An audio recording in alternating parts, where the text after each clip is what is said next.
I'm here at ALEC's 2013 States and Nation Policy Summit in Washington, D.C., where Senator Ted Cruz addressed the conference just a moment ago. ALEC, of course, is the American Legislative Exchange Council, a conservative pro-business organization that brings together mostly Republican state lawmakers from around the country and teams them up with representatives from corporations like ExxonMobil, AT&T, and Pfizer. You can actually tell who's who around here with lawmakers wearing red badges that say legislative member and corporate representatives wearing blue badges that say private sector member.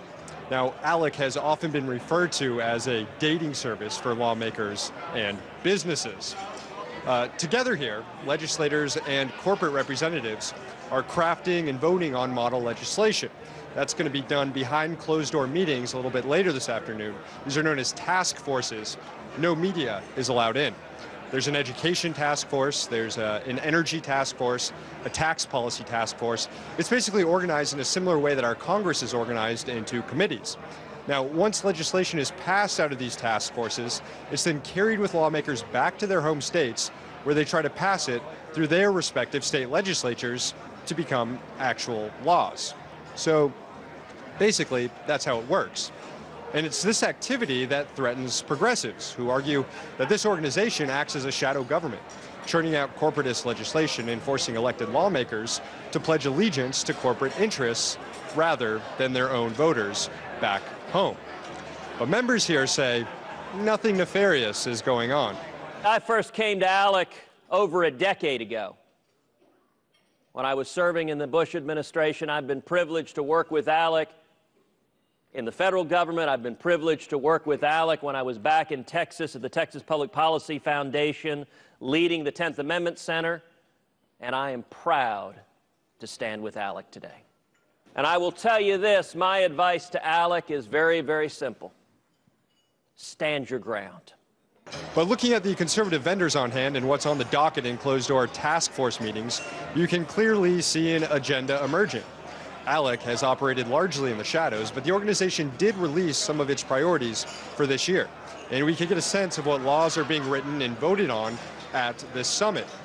Although ALEC still keeps secret which corporate interests are behind writing each model bill.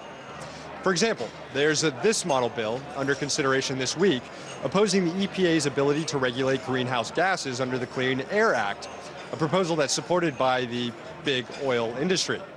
Or there's this bill out of the International Relations Task Force that opposes regulations requiring country of origin labeling on food and grocery stores, a proposal supported by Big Ag. Plus, there are model bills to weaken public sector unions, as well as to make the Affordable Care Act, or Obamacare, more difficult to implement. These are all conservative priorities. But passing model bills that could become laws down the road is only one priority this year for ALEC. The other is mending fences. As The Guardian reported this week, ALEC is facing a fundraising crisis after hundreds of lawmakers and dozens of corporations left the organization over controversy created by ALEC's support of stand your ground laws and voter ID laws. It's reported that ALEC is facing a $1.4 million budget hole this year and has launched a new initiative known as the Prodigal Son Project to lure corporations and their donations back into the organization. But there's little concern on the faces of members in the halls around here who dined together on filet and will later vote together on corporate-friendly laws. Emboldened by the dysfunction down the street in Congress, ALEC is taking the responsibility of governing into their own hands. And that is exactly how corporate America wants it. In Washington, D.C., Sam Sachs, RT.